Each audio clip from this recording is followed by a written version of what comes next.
ይናገራል አንባቢን በምናብ ውጪ ያሳድራል ያነበቡ ሰፍረው ተናግረዋል ቤታቸው ተቀምጠው ዓለምን ዞረዋል ሰላም ጤና ይስጥልኝ እንዴት ናችሁ እኔ ጀቱ በራሪው ነኝ ሳምንቱ እንዴት አለፈ ዛሬም እንደተለመደው አዝናኝና አስደናቂ የሆኑ ዜናዎችን ይዤላችሁ ቀርቤያለሁ በዚህ ሳምንት ስለተከናወነውና ኢትዮጵያ ራሷ ስለተገኘችበት አንድ አስገራሚ ፕሮግራምም የምነግራችሁም ነገር ይኖራል እናንተ ግን እስከ መጨረሻው አብራችሁን ቆዩ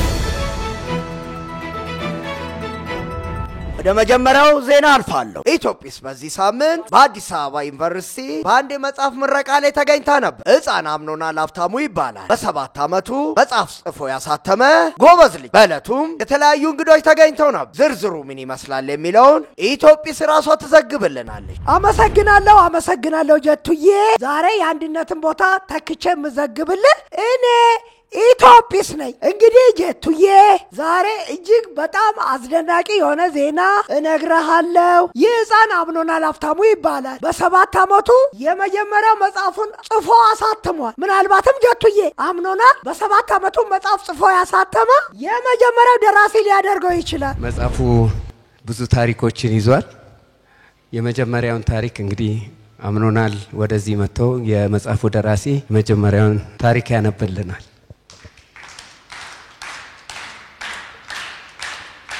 አመሰግናለሁ ስለመጣችሁ በጣም ደስ ብሎኛል ዛሬ ማነብላችሁ ዋጨረቃና ጉረኛዋ ፀሐይ ከለታት አንድ ቀን ፀሐይ ብርሃን መርጨት ተታጉራ መንዛት ጀመረች የዋዋን ጨረቃ መውደድ አቆመች ሁሉንም ፕላኔቶች ጠላቻቸው ሲመሽም ለምን ጨረቃ ትወጣለች ሷኮ ብርሃን ከኔ ነው የምትወስደው ሁሉም ኮከቦች እና ፕላኔቶች ለምን እሷን ብቻ ይወዷታል ስትል ጠየቀች አስተምሮት ጉረኛ መሆን የለብንም ስላዳመጣችሁኝ አመሰግናለሁ ሕፃን አምኖናል ሀብታሙ የውሃ ጨረቃና ጉረኛዋ ፀሐይ በሚል ርዕስ ይህን መጽሐፍ በአዲስ አበባ ዩኒቨርሲቲ በሉል መኮንን አዳራሽ ሲያስመርቅ በእለቱ የተለያዩ እንግዶች በቦታው ላይ ተገኝተው ነበር የአዲስ አበባ ዩኒቨርሲቲ የፕሬስ ኃላፊ ዶክተር ባድመ በላይ ስለ ሕፃን አምኖናል ሀብታሙ የሚከተለውን ብለዋል ተከታትለን እንመለስ እንኳን ደስ ያላችሁ እንደዚህ አይነት ነገር አዲስ ነው በአብዛኛው የተለመደ አይደለምና ወላጆች እንኳን ደስ ያላችሁ ደራሲ አምኖናል እንግዲህ አቴንሽንን ሰብሰብ አድርገህ በደንብ አዳምጥ ስላንተ ነው ዛሬና ልጆች ተረሱ የልጆች መጽሐፍ የለም የሚል ወቀሳ ደርሶብናል አዲስ አበባ ዩኒቨርሲቲ ፕሬስ የልጆች መጽሐፍ ያሳተም አይደለም ስለዚህ ምን አስባችኋል ስለዚህ መልሶቻችን ከዚሁ ከህፃናት እየመጣ ነው ማለት ነው ደራሲ አምኖናል አንተ ለወደፊት ደራሲያችን ነህ ጸሐፊያችን ነህ ስለዚህ ይህን ጥያቄ ትመልሳለህ ብለን ተስፋ እናደርጋለን የዳይመንድ አካዳሚ መስራች ባለቤት ፕሮፌሰር አማሃ አሰፋ እንደሚከተለው ስለ ሕፃን አምኖናል ሀብታሙ ሐሳባቸውን አጋርተዋል ዳይመንድ አካዳሚ ባለፉት 10 ዓመታት ብዙ ተማሪዎችን አፍርቷል በ7 ዓመቱ ግን መጽሐፍ የጻፈ የለም የቅርብ መምህሩ ሚስ መሪማ ስለ አምኖናል ሀብታሙ የሚከተለውን ሐሳብ ሰጥታለች ሮል ሞዴላችሁ ማን ነው ሲባል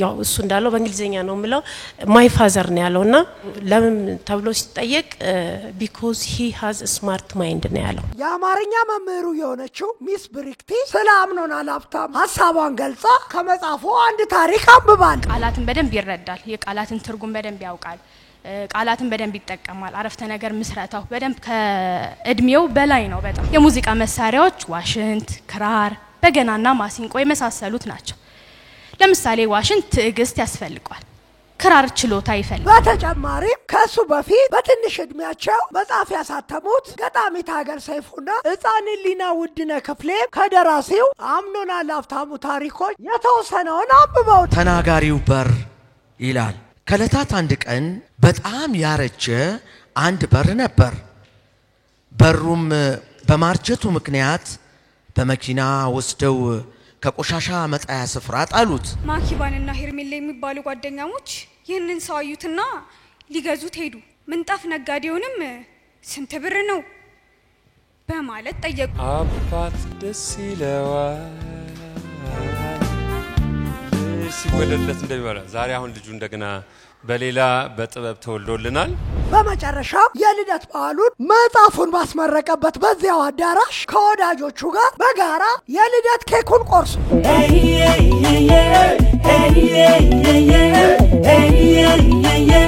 ለዚህ ልዩ ቀን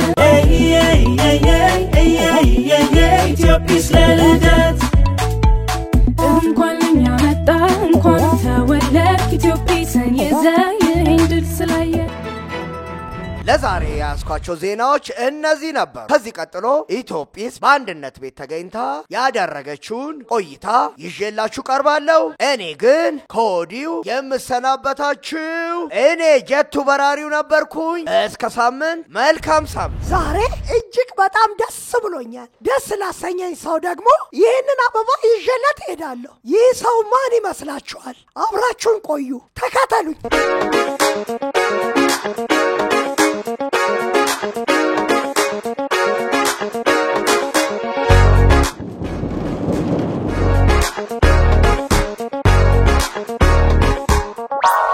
አንድዬ እንዴት ነሽ? ስላገኘሁሽ በጣም ደስ ብሎኛል። ኢትዮጵስዬ እንዴት ነሽ? ደህና ነሽ? ይህንን ያመጣሁት ላንቺ ነው። እንኳን አብሮ ደስ አለን።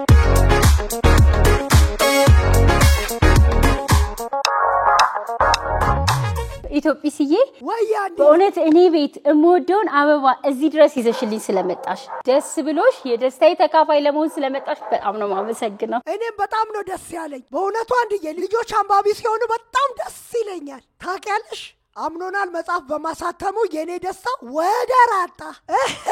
ይገርምሻል የኔ ደስታ ወደር አጣ። ለመሆኑ አምኖናል እንዴት የተረት መጽሐፍ ጽፎ ሊያሳትም ቻለ? አምኖናል እንግዲህ በ7 ዓመቱ የጻፈውን መጽሐፍ በ8 ዓመቱ በልደቱ ቀን አስመርቆታል። በመጀመሪያ ኢትዮጵስዬ እግዚአብሔርን በጣም አመሰግናለሁ። በቀጣይነት ግን አንቺን በጣም አመሰግንሻለሁ። ልጆች ማንበብ እንዲችሉ ተሰጧቸውን እንዲያወጡ ከ10 ዓመት በላይ ሰርተሻል። ልክ ነሽ አንድዬ። ታዲያ እኔንም ሁሌ ምን ትይኛለሽ? አንብቢ አንብቢ ለልጅሽ አንብቢ ትያለሽ። አዎ ልክ ነሽ። ልጆችንም ሁሌ ምን ትያቸዋለሽ? አንብቡ ትያለሽ። ታዲያ የኔ መሪህ ቃል አንብቡ አንብቡ አንብቡ ነው እኮ አንድዬ። አዎ እና ታዲያ እኔ ምን አደረኩኝ? አንቺ ባልሽ መሰረት ለአምኖናል ከልጅነቱ ጀምሮ መጽሐፍ አነብለታለሁ። ሁሉ ጊዜ ነው ማነብለት ኢትዮጵስዬ። እሺ አንድ ቀንም አቋርጬ አላቀም። አንቺም አንዳንዴ መጽሐፍ ስጦታ ትሰጪኝ አይደለ? ልክ ነሽ። ስለዚህ እያነባለሁ እየገዛሁም የተለያዩ የተረት መጽሐፎች መንፈሳዊ መጽሐፎችን አነብለታለሁ። ታዲያ አምኖናል መጽሐፍ ሲነበብለት በጣም ደስ ይለዋል። አሁን ደግሞ አንደኛ ክፍል ስለሆነ ራሱን ማንበብ ጀምሯል። ታዲያ እንዴት ሊጽፍ ቻለ አንድዬ?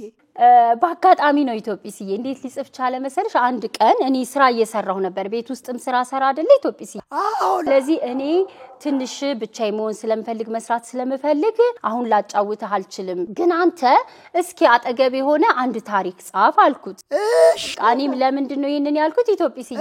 እሱ እስኪ ጽፍ ድረስ እኔ ትንሽ ስራዬን ለመስራት ብዬ ነው። ከስርስር ማለት ነው። አዎ። ከዛ አምኖናል ወዲያው ጽፎ በእንደዚህ አይነት ወረቀት እነዚህና የጻፋቸው ጽሁፎች በእንደዚህ አይነት ወረቀት ጽፎ ይዞልኝ መጣ። ሳነበው በጣም ገረመኝ፣ በጣም ደስ አለኝ።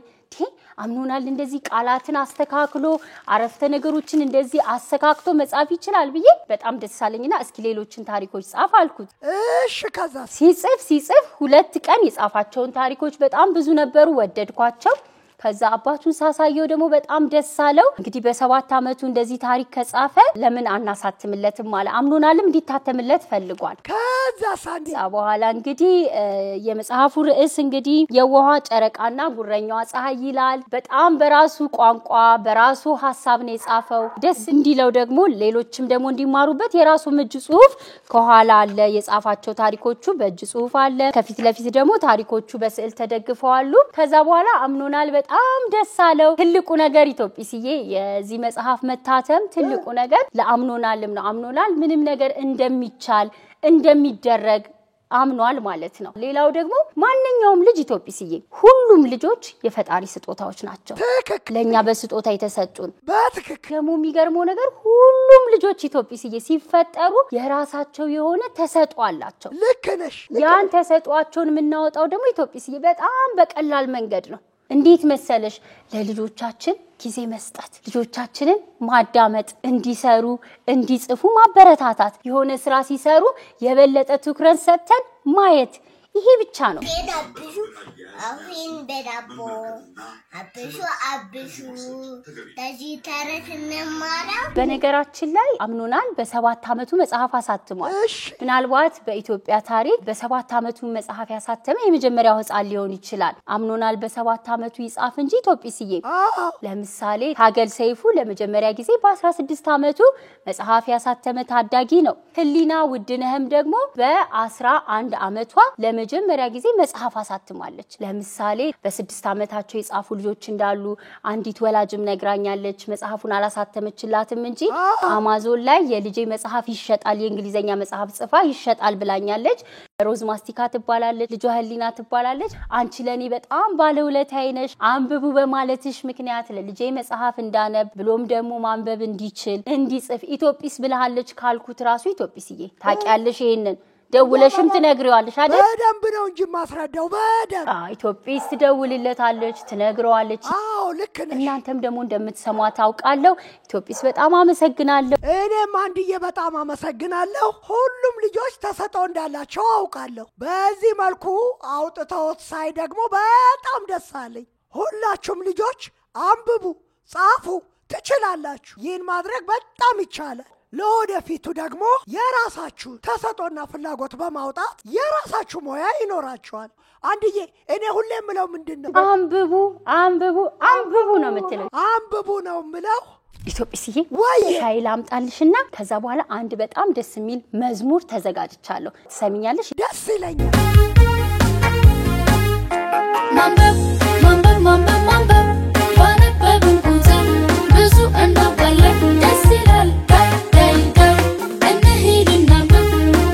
ኢትዮጵስዬ ወይ አንድዬ በጣም አመሰግናለሁ እሺ ኢትዮጵስዬ ወይ አንድዬ አንድ ሙዚቃ እኮ መዝሙር ተዘጋጅቼልሻለሁ እስኪ ዘምሪልኝ ለመስማት በጣም ጓጉቻለሁ የጊታሩ ድምጽና ዜማው አንድ ላይ ባይሄድ እንዳትቆጪ አረ ምንም ችግር የለው ኢትዮጵስን ሰምቼ ሄጄ በሷ ምክር ይኸው ልጆች ይዞኛል ከመጽሐፍ ጋር ፍቅር ደስ ሲል እስኪ ድገሚልኝ ወደድሽ ኢትዮጵስ አዎ በጣም ነው ደስ ያለኝ ኢትዮጵስን ሰምቼ ሄጄ በሷ ምክር ይኸው ልጆች ይዞኛል ከመጽሐፍ ጋር ፍቅር ልጆች ምንም እንዳትፈሩ ደግሞ የምንፍራት ለፈርበሉ ሕይወት ድፍረት ላይ ተስፋ እንዳትቆርጡ ይቻላል ሁሉም ይቻላል ተስፋ መቁረጥ ችግር ያስከትላል ምክሬን ሰምታችሁ ስለምታነቡ እንዲሁም ደግሞ ስለምትጽፉ በጣም ነው ማመሰግነው እኔ ሁሉ ጊዜ በምንም ሞያ ላይ ብትሆኑ ማንበብ በጣም ጠቃሚ ነውና አንብቡ እላለሁ እስኪ ቅድም አንድነት የዘመረችውን መዝሙር ልዘምር ኢትዮጵስን ሰምቼ ሄጄ በሷ ምክር ይኸው ልጆች ይዞኛል ከመጽሐፍ ጋር ፍቅር እንግዲህ ጀቱዬ የነበረኝ ቆይታ ይሄን ይመስላል በሌላ ጊዜ እስከምንገናኝ ቻው